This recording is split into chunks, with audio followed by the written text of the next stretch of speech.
Si on envisage la thèse selon laquelle l'ONU contribue à mettre en place un gouvernement mondial unique, la famille Rockefeller et l'ONU seraient certainement liées.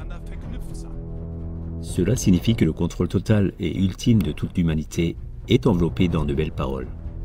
Et tout cela n'est pas une fantaisie ou une discussion, ce sont des objectifs décidés par l'ONU.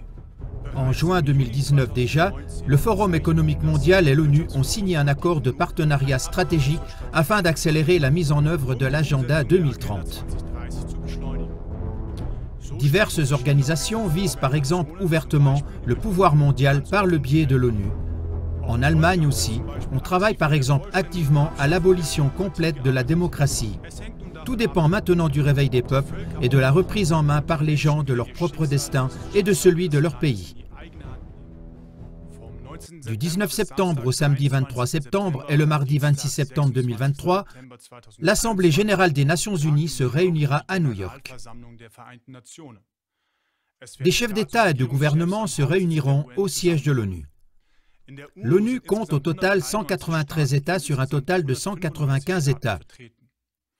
À propos de l'Assemblée générale actuelle, l'ONU écrit entre autres qu'elle souhaite raviver un sentiment d'espoir, d'optimisme et d'enthousiasme pour l'agenda 2030.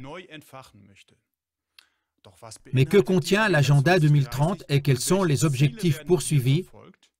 Avant de répondre à ces questions, commençons par dire quelques mots sur l'ONU et ses antécédents. Fondation de l'ONU et antécédents. Le prédécesseur des Nations Unies ou de l'ONU était la Société des Nations, fondée en 1920 après la Première Guerre mondiale.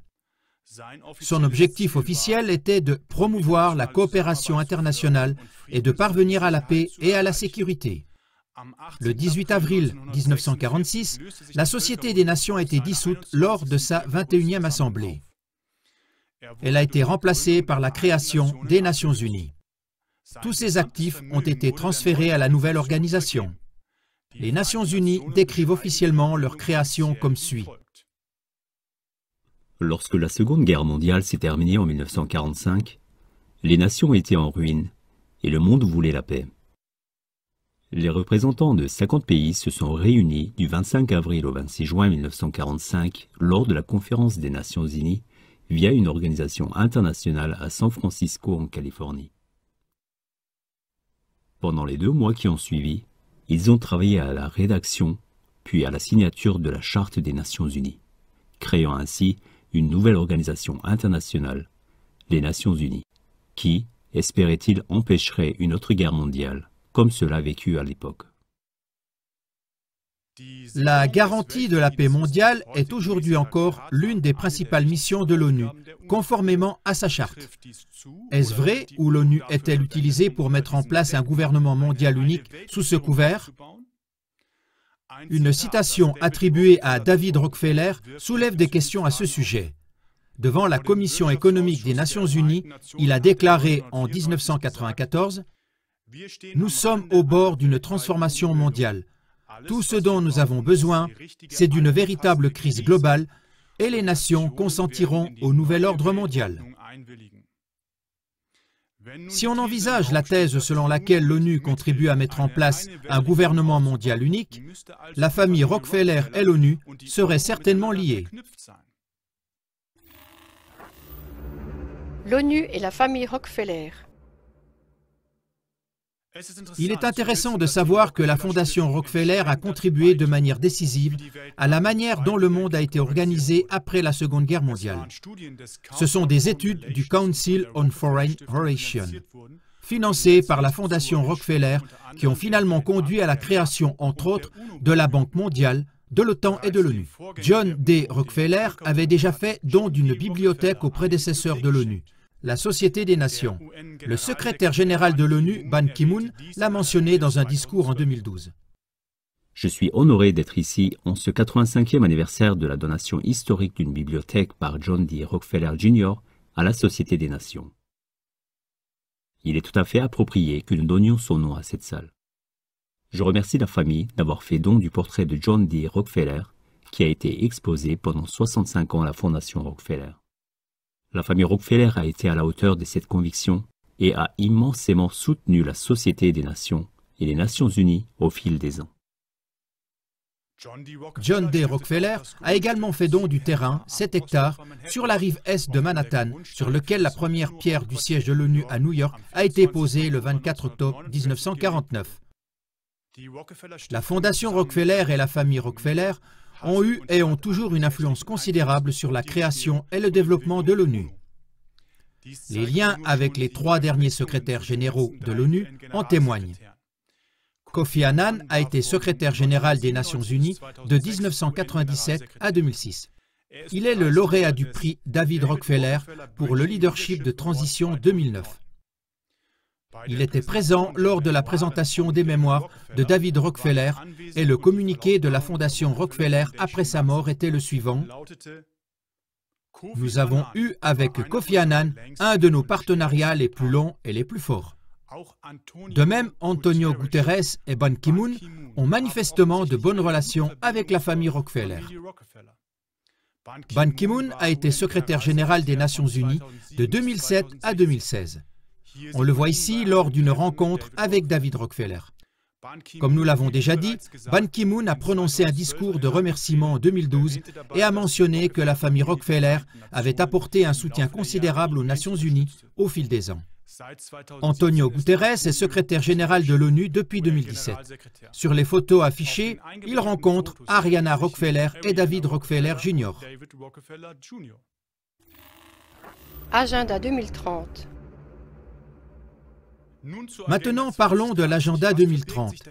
Qu'est-ce qui se cache derrière ce terme et quels sont les objectifs poursuivis par l'ONU?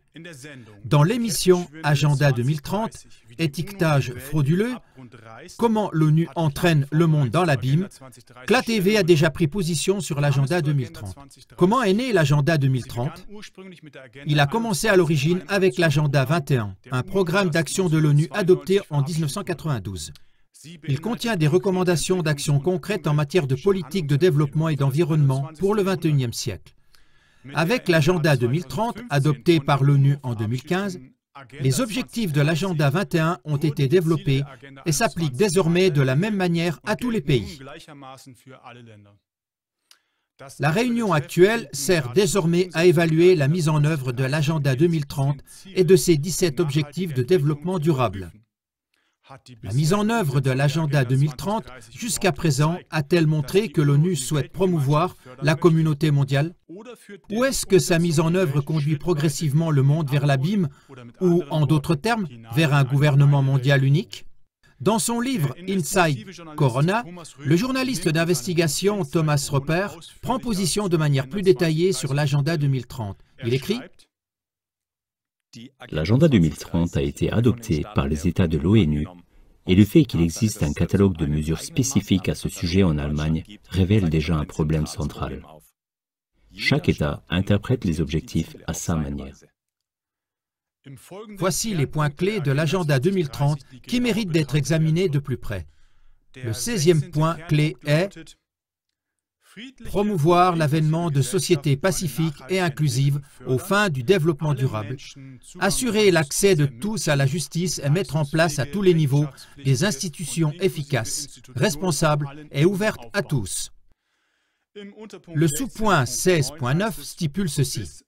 D'ici à 2030, garantir à tous une identité juridique, notamment grâce à l'enregistrement des naissances. Ce point, à savoir la création d'une identité juridique ou même numérique unique pour tous les habitants de la planète, est déjà en cours avec ID 2020. ID 2020 prévoit une identité numérique transnationale en complément des systèmes étatiques. Toutes les informations sur l'individu doivent y être rassemblées. Preuves de formation et de vaccination, situation financière, compte sur Facebook, données produites par le smartphone. Thomas Roper dit à ce propos « Cela signifie que le contrôle total et ultime de toute l'humanité est emballé dans de belles paroles. Et tout cela n'est pas une fantaisie ou une discussion. Ce sont des objectifs décidés par l'ONU, sur lesquels on travaille et pour la réalisation desquels on dépense des milliards. » Le lien avec la famille Rockefeller se révèle également dans l'ID 2020. La Fondation Rockefeller est l'une des organisations centrales derrière l'ID 2020. Financement de l'agenda 2030. Pour financer l'agenda 2030, l'ONU dit avoir besoin de 5 à 7 billions de dollars par an, soit 5 000 à 7 000 milliards de dollars. À titre de comparaison, le produit national brut annuel de l'Allemagne est d'environ 4 000 milliards de dollars. L'ONU est d'ailleurs financée par les contributions des États membres. Pour mettre à disposition ces sommes immenses, l'ONU a notamment besoin d'encourager les partenariats publics-privés, ce qui est un autre objectif de l'agenda 2030. Les partenariats publics-privés. Qu'est-ce que cela signifie d'encourager les partenariats publics-privés? Thomas Roper aborde cette question en détail dans son livre. Page 46, il écrit « Il s'agit de donner aux multinationales plus d'influence sur l'ONU. Ou, pour le dire en termes géopolitiques, il s'agit d'accroître le pouvoir des multinationales au détriment des États-nations.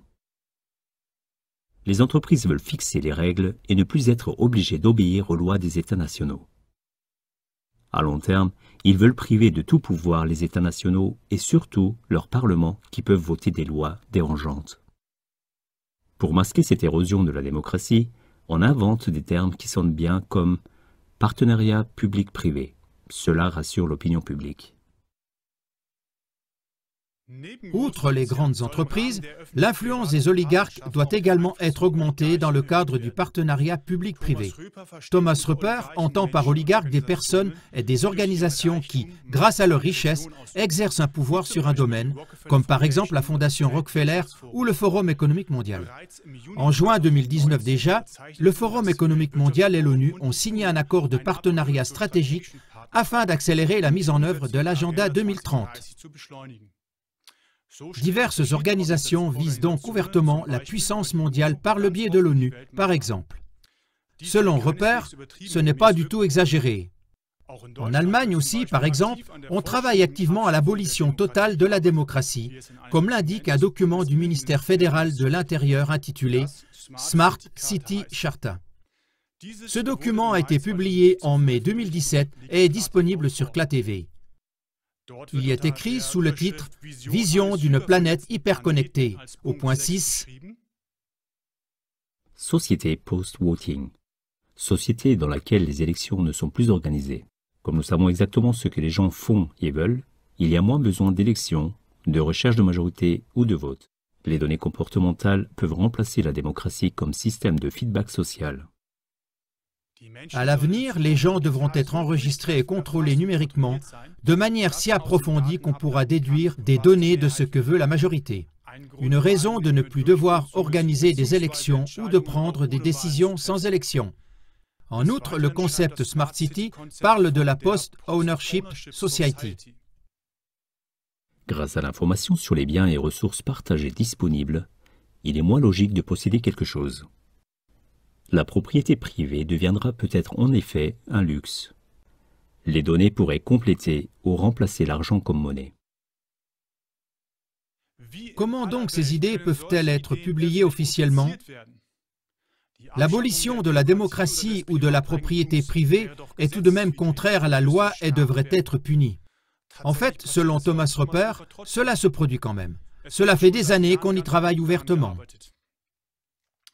En résumé, il apparaît que les objectifs de développement durable de l'ONU consistent en réalité en une augmentation lente mais constante du pouvoir et de l'influence de l'ONU.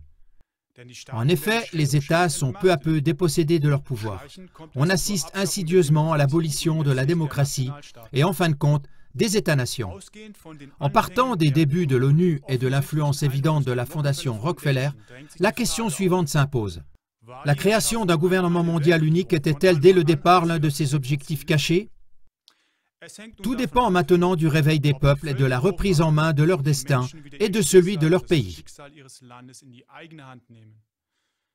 Les peuples doivent connaître les arrière-plans et les projets qui se cachent derrière l'ONU et son agenda 2030. Diffusez donc cette émission aussi largement que possible.